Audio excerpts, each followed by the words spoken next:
Right now, somewhere in the world, roughly 5 billion people are connected to a wireless network.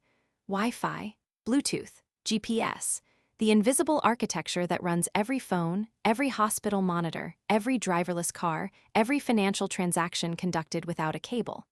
Ask anyone who invented it. They'll tell you it emerged from Bell Labs, from military engineers, from the brilliant men who built Silicon Valley. They're wrong.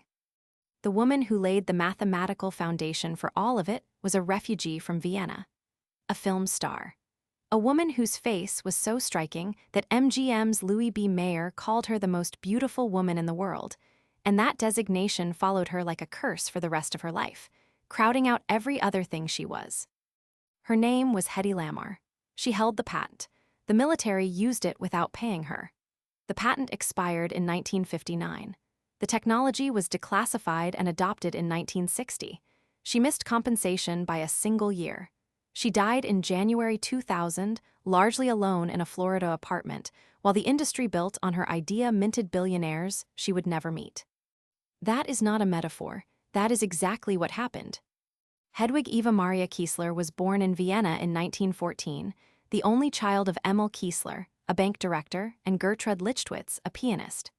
The household was cultured, intellectually serious, the kind of environment where ideas were treated as worthwhile currency. Her father walked her through the city explaining how things worked: printing presses, streetcar mechanisms, factory equipment. She absorbed it. She was not simply absorbing facts. She was developing the habit of mind that asks how, and then asks why not differently. She was also startlingly beautiful from an early age, and Vienna noticed.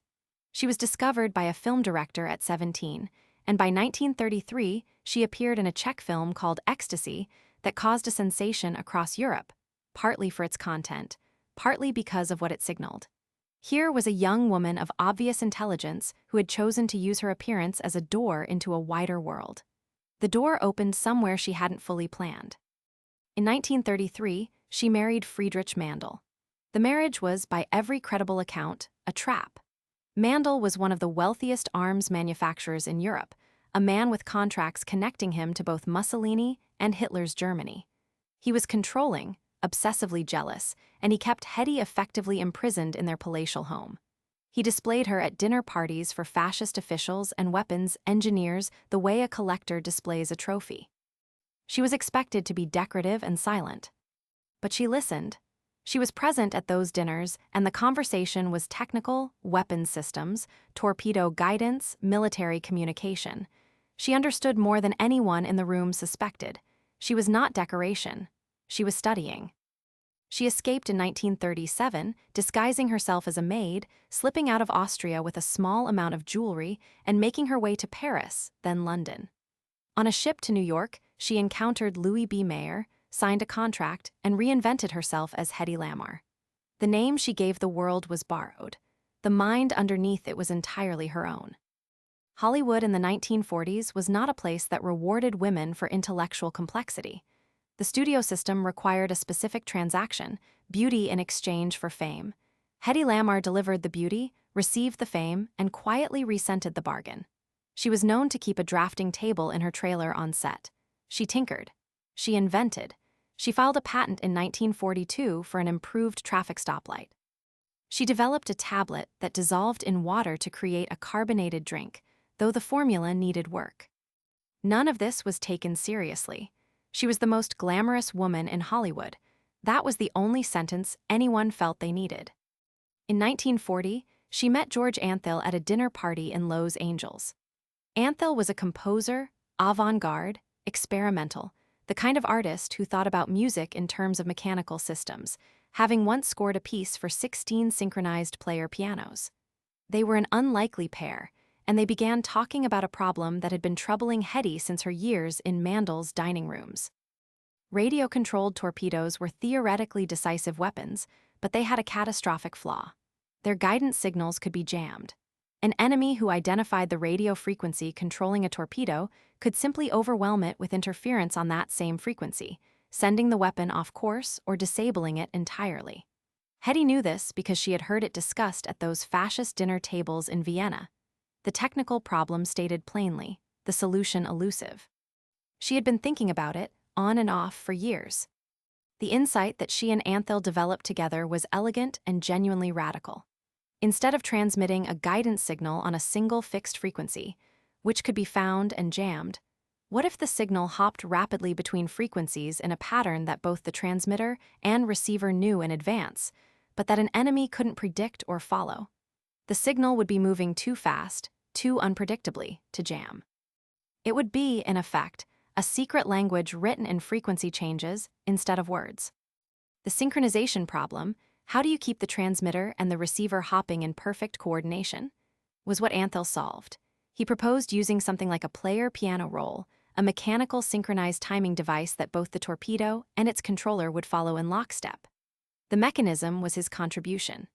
The core concept, the frequency-hopping spread spectrum principle, was the product of Hedy Lamarr's mind, shaped by years of unwilling immersion in weapons engineering. They filed the patent on June 10, 1941. It was granted on August 11, 1942. Patent number 2,292,387. Inventors, Hedy Lamarr. She was briefly married to screenwriter Gene Markey and George Anthil.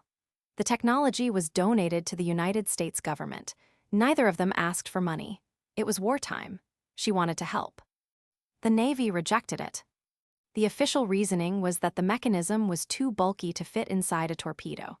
There may have been other reasons: institutional inertia.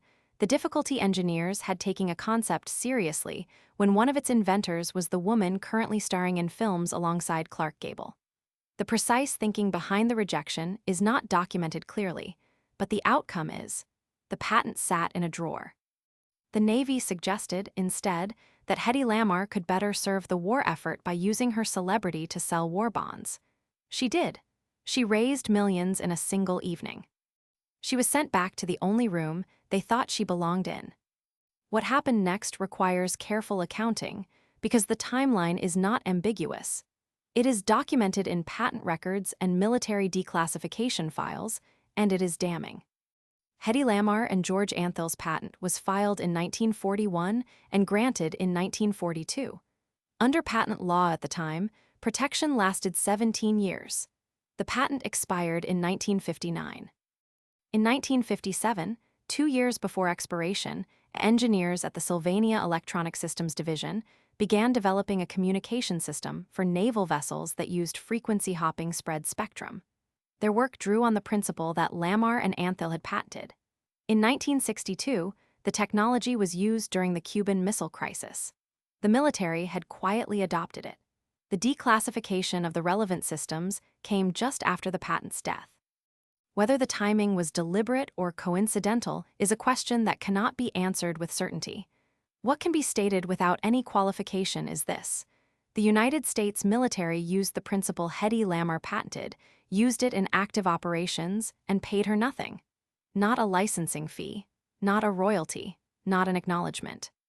For decades, the inventors of wireless spread spectrum technology were named as the engineers who had built on and refined Lamarr and Anthil's concept. Their names appeared in technical literature. Their institutions received credit. Hedy Lamarr was working on film projects, dealing with the wreckage of several more failed marriages, and had no idea her invention had ever been used. She found out almost by accident. In the early 1990s, an author researching the history of wireless technology came across patent 2,292,387 and followed the name Hedy Lamarr. The connection was startling enough to make news.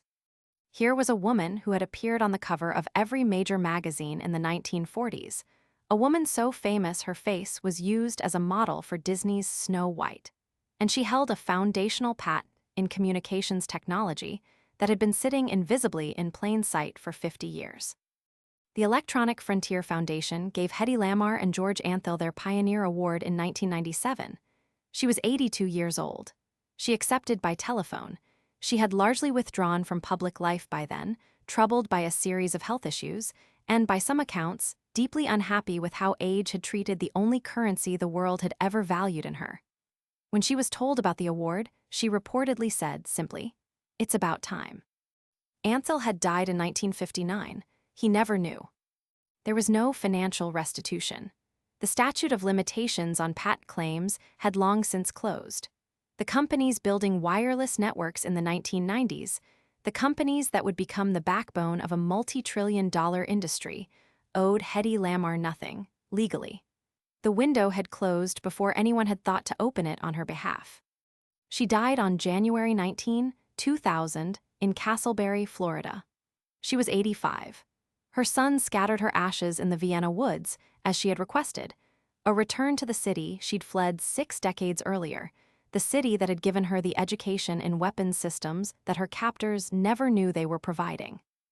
In 2014, Hedy Lamarr was inducted into the National Inventors Hall of Fame. In Austria, a street was named after her. The Hedy Lamarr Award for Innovative Women in Technology is given in Vienna. Her face appears on commemorative stamps. Her story is told in a 2017 documentary, Bombshell. The Hedy Lamarr story, in which recorded audio of Lamarr herself, speaking late in her life, reveals a woman acutely aware of how she had been used and discarded by husbands, by studios, by a government that took her idea and her silence and gave her a suggestion to sell war bonds. The recognition, when it came carefully wrapped in the past tense. It came when there was no longer any money attached to it, no corporate liability, no one to hold accountable. It came in the form of awards and stamps and a documentary, honorable things, genuinely honorable, but none of them retroactive. What makes Hedy Lamarr's story more than a tragedy of timing is what it reveals about the infrastructure of credit itself. She was not erased through a single act of deliberate theft. There was no villain who forged a signature or burned a document. The erasure was structural. A woman whose interior life did not match her public image was assumed to have no interior life worth examining. A patent filed by a famous actress was easy to set aside, easy to borrow from quietly, because no one expected her to be watching. No one expected her to sue. The assumption held. And in holding, it cost her everything. When engineers today build the protocols that govern how your phone connects to a network, when they implement the spread spectrum techniques that allow billions of devices to share radio frequencies without catastrophic interference, they are working in an edifice whose cornerstone was laid by a woman who taught herself weapons engineering by pretending to be furniture at fascist dinner parties in Vienna. She was many things: a refugee, a survivor, a film star, an inventor. The world insisted on the film star and quietly pocketed everything else. The technology she imagined is now so fundamental to modern communication that it is almost impossible to imagine the alternative: a world where devices compete on fixed frequencies, where interference is constant, where the wireless infrastructure we have built is simply unavailable. GPS satellites rely on spread spectrum techniques. So does military communication. So does your phone, connecting right now to a router that hops frequencies 30 times a second. 5 billion people, every day, on infrastructure she designed. And for most of the time that infrastructure has existed, her name was not attached to it. That absence was not accidental. It was the predictable output of a system that looked at Hedy Lamarr and saw only one thing, the one thing she had never asked to be defined by. She knew what she was. She said it herself, in a way that sounds like a joke but wasn't. Any girl can be glamorous. All you have to do is stand still and look stupid. She never stood still, she never looked stupid. The world just needed her to.